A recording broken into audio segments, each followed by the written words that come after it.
Hi there. आज का जो हमारा टॉपिक है वो बहुत ही इम्पॉर्टेंट है और आज के समय में इसकी बहुत ज़्यादा ज़रूरत भी है। हम तो देख ही रहे हैं कि डिवोर्स का रेट अब इंडियन सोसाइटी में भी बढ़ रहा है। पहले ये सब बातें ज़्यादातर वेस्टर्न कंट्रीज़ में ही हुआ करती थी। डिवोर्स कपल्स के लिए तो मुश्किल होता ही है, मगर इसका सबसे ज़्यादा असर पड़ता है बच्चों पर। डिवोर्स के दौरान नॉर्मली दोनों पार्टनर्स के मन में एक दूसरे को लेकर गुस्सा और नफ़रत होती है। दुख और पछतावे के साथ साथ फ्यूचर का डर भी हो सकता है। खुद पर कॉन्फिडेंस कम हो जाता है। ऐसे में अगर इस सिचुएशन में छोटे बच्चे भी शामिल हो जाएं, जिनकी सही देखभाल करना आपकी ज़िम्मेदारी है, तो फिर ये एक बहुत बड़े चैलेंज जैसा है। अगर इस सिचुएशन को बच्चों के सामने ठीक तरीके से हैंडल ना किया जाए तो बहुत पॉसिबल है कि बच्चों के मन को गहरी चोट पहुँचे। जो बच्चे डिवोर्स के बुरे एक्सपीरियंसेस से गुजरते हैं, उनके दिल और दिमाग पर शादी और रिश्तों की एक बिगड़ी हुई छवि बन जाती है। उनके मन में रिश्तों के प्रति विश्वास नहीं बन पाता, जिसकी वजह से उनके अंदर लिमिटिंग बिलीफ्स बन जाते हैं। वो सोचने लगते हैं कि मेरे साथ भी ऐसा होगा, या मुझे भी धोखा मिलेगा, तकलीफ़ होगी, या फिर मुझे भी लोग छोड़कर चले जाएंगे। इन्हीं सब को हम चाइल्डहुड ट्रॉमा के नाम से जानते हैं। इन सब बातों को अवॉइड करने के लिए ये ज़रूरी है कि तलाक की सिचुएशन को सूझबूझ के साथ हैंडल किया जाए। आज हम देखेंगे कि डिवोर्स जैसे मुश्किल समय में भी आप किस तरह अच्छी पेरेंटिंग कर सकते हैं, ताकि ये अनुभव बच्चों के लिए डैमेजिंग ना बने, उनकी सोच को ना बिगाड़े। साथ ही साथ आप किस तरह अपनी खुद की इमोशनल हेल्थ को भी संभाल सकते हैं, क्योंकि बच्चों की देखभाल करने के लिए ये बहुत ज़रूरी है कि पेरेंट्स का फ्रेम ऑफ माइंड बिल्कुल संतुलित रहे। आज जो कुछ भी हम सीखेंगे वो इस बात पर आधारित है कि चाहे दोनों पार्टनर्स के बीच में बहुत से मतभेद हों, इसके बावजूद बच्चों की वेलबींग उनके लिए सबसे ज़्यादा इम्पॉर्टेंट है और दोनों को इस बात की परवाह है कि बच्चों पर इस बात का बुरा असर ना पड़े। अगर दोनों ही पेरेंट्स इन बातों का ध्यान रखेंगे तो बच्चों को संभालना काफ़ी आसान हो जाएगा। पर अगर सिर्फ एक ही पेरेंट थोड़ी सी समझदारी दिखाए तो बच्चों को काफ़ी हद तक हालातों के बुरे इफ़ेक्ट से बचाया जा सकता है। क्या करें और कैसे करें, इससे पहले आपको ये देखना है कि आपके बच्चे की उम्र और उनकी इमोशनल मैच्योरिटी कैसी है, यानी कि सिचुएशन को किस हद तक वो समझ सकते हैं।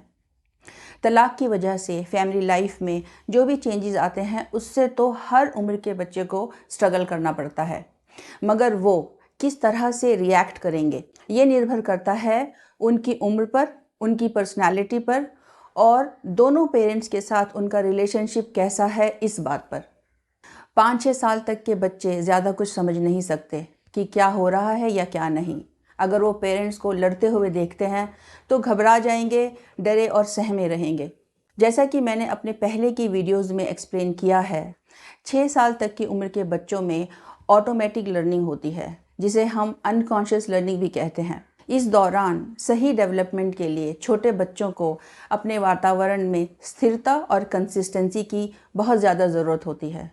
उनकी इमोशनल सिक्योरिटी इन्हीं दोनों चीज़ों से जुड़ी हुई होती है और अगर चीज़ें अचानक से बदलती हैं तो वे घबरा जाते हैं, इनसिक्योर महसूस करते हैं और आपसे कह भी नहीं सकते, क्योंकि अभी बहुत छोटे हैं।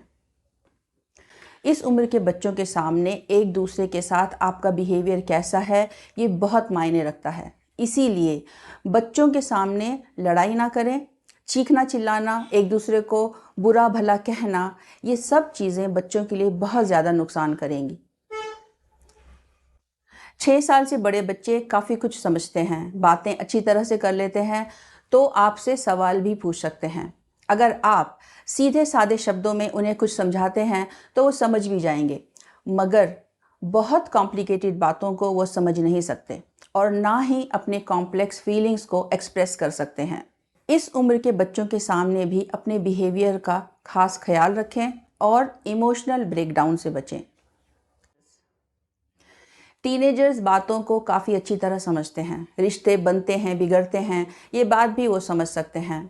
और सोशल मीडिया और इंटरनेट की वजह से डिवोर्स या ब्रेकअप, ये शब्द कोई ऐसे शब्द नहीं हैं जो कि अनसुने हों। अब ये उनकी पर्सनैलिटी पर निर्भर करता है कि वो अपने इमोशंस को किस तरह से एक्सप्रेस करते हैं। जो एक्सट्रोवर्ट होते हैं वो शायद बहुत से सवाल पूछें, आपसे नाराज़ हो जाएं कि मम्मी पापा ऐसा क्यों कर रहे हैं, इन्हें तो हमारा कोई ख्याल ही नहीं है। हो सकता है आपकी बातें ना माने या फिर कोई और हरकत करें। जो बच्चे इंट्रोवर्ट स्वभाव के होते हैं वो और भी ज़्यादा खामोश रहने लगेंगे, उदास और गुमसुम रहेंगे। हो सकता है आपसे बात ना करें या फिर आपकी बातों का जवाब ना दें। टीनेज के बच्चों को इस बात की बहुत फ़िक्र रहती है कि उनके दोस्त क्या कहेंगे, उनके बारे में क्या सोचेंगे, या फिर कहीं उनका मजाक ना बन जाए। इस उम्र में उनके अंदर हार्मोनल चेंजेस काफ़ी तेज़ी से होते हैं और ये एक बहुत ट्रिकी सी एज है। ना तो वो पूरी तरह से बच्चे हैं और ना ही पूरी तरह से बड़े हुए हैं, ग्रोन अप बने हैं। तो केयरफुल रहने की बहुत ज़रूरत है। बच्चों की उम्र चाहे जो भी हो, आपको बच्चों के साथ बहुत संभल कर, बहुत ही सेंसिटिवली बिहेव करना होगा। उनके इमोशंस को समझना होगा। अपनी भावनाओं का कोई भी नेगेटिव असर उन पर ना पड़ने दें। मैं जानती हूँ कि ये सब करना इतना आसान नहीं है, मगर आपको कम से कम अपने बच्चों के सामने तो ये दिखाना ही होगा कि सब कुछ सही है, लाइफ में चेंजेस आ रहे हैं, मगर ये सब बातें नॉर्मल हैं। आइए देखते हैं कि इस सिचुएशन को ठीक से हैंडल करने के लिए आप क्या कर सकते हैं। सबसे पहला सवाल ये है कि बच्चों को डिवोर्स के बारे में कैसे बताएं। ये एक मुश्किल कॉन्वर्जेशन हो सकती है। बच्चे इस बात को किस तरह से समझते हैं, ये निर्भर करता है कि आप उनसे क्या कहते हैं और किस तरह कहते हैं। बातों को बिल्कुल सीधा और सरल रखें। बच्चों को बहुत ज़्यादा डिटेल में बताने की ज़रूरत नहीं है, क्योंकि छोटे बच्चे इन बातों को समझ नहीं सकते और जो बच्चे बड़े हैं वो हो सकता है बहुत ज़्यादा सवाल पूछें जिनका जवाब देना शायद आपके लिए मुश्किल हो। बच्चों की उम्र को ध्यान में रखते हुए उन्हें सीधे साधे और सिंपल तरीके से बताएं कि क्या हो रहा है। बेहतर होगा कि दोनों पेरेंट्स मिलकर ये बात बच्चों से करें, लेकिन ध्यान रहे कि एक दूसरे पर आरोप लगाने से बचें या फिर कोई सीन क्रिएट ना करें। कोई भी बात बढ़ा चढ़ाकर या झूठ ना कहें। उन्हें सीधे से बस इतना कह सकते हैं कि मम्मी पापा की अब आपस में नहीं बन रही है और इसलिए हम दोनों ने तय किया है कि हम लोग अलग अलग घरों में रहेंगे, साथ में नहीं रहेंगे। बस इतना कहना ही काफ़ी होगा। इस बात पर ज़्यादा फोकस करें कि दोनों पेरेंट्स अभी भी बच्चों से पहले की तरह प्यार करते हैं और आप लोग हमेशा एक फैमिली की तरह रहेंगे। बच्चों के सवालों का सही और सिंपल सा जवाब दें। नेचुरली ये बात सुनने के बाद बच्चों के मन में बहुत से सवाल आएंगे, पर हो सकता है कि जब आप उन्हें पहली बार ये बात बताएं तो शायद तुरंत ही उनके पास पूछने के लिए कुछ ना हो। उन्हें इस पूरी सिचुएशन को समझने के लिए, प्रोसेस करने के लिए थोड़ा समय देना ज़रूरी है और उनसे कहें कि जब भी वो आपसे इस बारे में बात करना चाहते हैं, आप हमेशा उनके लिए अवेलेबल रहेंगे। छोटे बच्चे अक्सर अपने सवालों को दोहराते हैं, बार बार एक ही बात पूछते हैं, तो धीरज रखें, नाराज़ ना हो। ये उनका तरीका होता है सिचुएशन को समझने का। अपने जवाबों को सरल रखें और एक जैसा रखें, बार बार उन्हें बदलें नहीं। और कभी ये भी हो सकता है कि बच्चा आपसे कुछ पूछने के लिए आए मगर आपका मूड ठीक नहीं है या फिर आप परेशान हैं, तो उसे डांटने या गुस्से में कुछ कहने की बजाय उससे कहें कि मैं अभी थोड़ा बिजी हूँ और तुमसे बाद में बात करूँगा या करूँगी। उन्हें बताएं कि वो डिवोर्स की वजह नहीं है। कई बार छोटे बच्चे ये समझने लगते हैं कि मम्मी पापा में लड़ाई उनकी वजह से हो रही है, उन्होंने ही कोई ऐसा काम कर दिया है जिससे पेरेंट्स अलग हो रहे हैं। तो उन्हें बताइए कि वो डिवोर्स की वजह नहीं है। आप अलग हो रहे हैं क्योंकि आपकी आपस में बन नहीं रही है, आप एक दूसरे के साथ रहना नहीं चाहते और बच्चों का इससे कोई लेना देना नहीं है। जब बच्चे पहली बार तलाक के बारे में सुनते हैं तब शायद ये पहली बार हो जब उन्हें ये पता चले कि अगर रिश्तों में कोई प्रॉब्लम है तो वो ख़त्म हो सकते हैं, रिश्ते टूट सकते हैं, लोग अलग भी हो सकते हैं। हो सकता है इससे उनके मन में डर बैठ जाए कि अगर उन्होंने कोई गलती कर दी, आपको गुस्सा दिलाया या फिर आपकी बात नहीं मानी तो आप भी उन्हें छोड़ देंगे, आप भी उनसे अलग हो जाएंगे। उन्हें ये भरोसा दिलाना बहुत ज़रूरी है कि भले ही शादी ख़त्म हो सकती है, लेकिन माँ बाप और बच्चों का रिश्ता हमेशा के लिए होता है, इसे ख़त्म नहीं किया जा सकता। और चाहे कुछ भी हो जाए, आप उन्हें कभी भी अकेला नहीं छोड़ेंगे। मम्मी हमेशा मम्मी रहेंगी और पापा हमेशा पापा रहेंगे। और ऐसे ही बच्चों को प्यार करेंगे, ऐसे ही उनकी देखभाल करेंगे जैसे पहले किया करते थे। घर में अच्छा माहौल बनाए रखें। तलाक के दौरान बच्चों के लिए सबसे बड़ी चुनौतियों में से एक है अपने जीवन में हुए बदलावों के साथ एडजस्ट करना। उनका घर, उनका डेली रूटीन और फैमिली की रूपरेखा सब कुछ अचानक से बदल जाता है। इस दौरान जितना हो सके चीज़ों को एक जैसा रखने की कोशिश करें। इससे बच्चे अपने आप को सेफ महसूस करते हैं। बहुत से केसेस में लेडीज़ अपने बच्चों को लेकर अपने मायके चले जाती हैं। वहाँ पर इस बात का खास ख्याल रखें कि आपके रिश्तेदार, आस पड़ोस वाले बच्चों से तलाक के बारे में कोई बात ना करें और ना ही उनसे कोई फालतू के सवाल पूछें। इंडियन सोसाइटी में ये चीज़ें अभी भी बहुत ज़्यादा हैं। तुम्हारे पापा क्यों नहीं आए? चाचा की शादी में क्यों नहीं गए?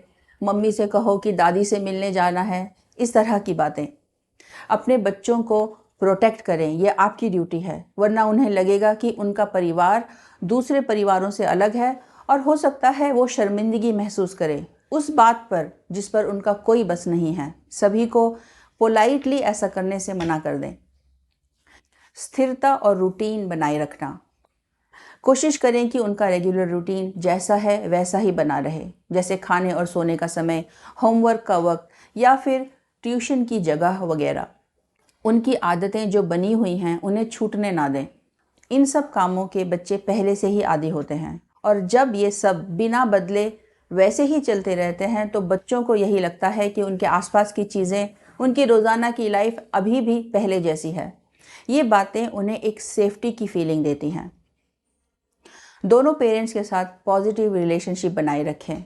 भले ही आपके पार्टनर के साथ रिश्ता बिगड़ गया हो, लेकिन ये ज़रूरी है कि आप अपने बच्चों का रिश्ता उनसे बिगड़ने ना दें। दूसरे पेरेंट्स के साथ एक पॉजिटिव और बैलेंस्ड रिलेशनशिप बनाए रखने के लिए अपने बच्चों को प्रोत्साहित करें। उन्हें ये बता दें कि वो दोनों पेरेंट्स से प्यार कर सकते हैं, दोनों से मिलने पर अपनी खुशी जाहिर कर सकते हैं। पेरेंट्स वही हैं जो पहले थे और उनका प्यार भी वैसा ही है। उन्हें किसी एक की साइड लेने की ज़रूरत नहीं है और ना ही किसी एक को चुनना है। दोनों पेरेंट्स की इन्वॉल्वमेंट बहुत ज़रूरी है। भले ही आप दोनों साथ नहीं रह रहे हों, लेकिन दोनों पेरेंट्स का बच्चों की लाइफ में एक्टिव रूप से शामिल होना बहुत ज़रूरी है। इससे बच्चों को ये एहसास होता है कि दोनों पेरेंट्स का प्यार और सपोर्ट उनके साथ है। बच्चों से रेगुलरली मिलते रहें, उनके साथ समय बिताएं और अपने कनेक्शन को मजबूत बनाए रखने की कोशिश करें। आगे होने वाली बातों के बारे में बच्चों को पहले से बता दें। अचानक से सरप्राइज़ ना करें, क्योंकि बच्चे भावनात्मक रूप से अचानक या बार बार होने वाले चेंजेस का सामना करने के लिए तैयार नहीं होते। प्लान्स अगर लास्ट मिनट में बदलते हैं तो बच्चों में चिंता और तनाव बढ़ सकता है, वे स्ट्रेस में आ सकते हैं। अगर कोई बड़ा बदलाव होने वाला है, जैसे कि स्कूल और शहर का बदलना, तो इसके लिए उन्हें पहले से ही तैयार कर दें। अपने बच्चों के साथ अगर आप कोई शेड्यूल बनाते हैं, जैसे कि वे किस पेरेंट के साथ कब रहेंगे, पीटीए मीटिंग्स में कौन जाएगा, ख़ास तरह के जो दिन होते हैं जैसे उनके जन्मदिन, त्यौहार या छुट्टियां वगैरह, वो किसके साथ बिताएंगे, इस शेड्यूल पर टिके रहें, उसे बार बार बदले नहीं। बच्चों को अपनी फीलिंग्स एक्सप्रेस करने के लिए एनकरेज करें। कुछ बच्चे अपनी फीलिंग्स के बारे में बात करने से हिचकिचाते हैं, जबकि कुछ इस बारे में हो सकता है ज़्यादा ही बोलें। सिचुएशन जो भी हो, ये ज़रूरी है कि बच्चे क्या सोच रहे हैं, क्या फील कर रहे हैं या फिर उनके दिमाग में क्या चल रहा है, इसका आपको पता होना चाहिए, ताकि अगर उनके मन में कुछ गलत बिलीफ बन रहे हैं तो आप उन्हें ठीक कर सकें और वो किसी गलतफहमी का शिकार होने से बच जाएं।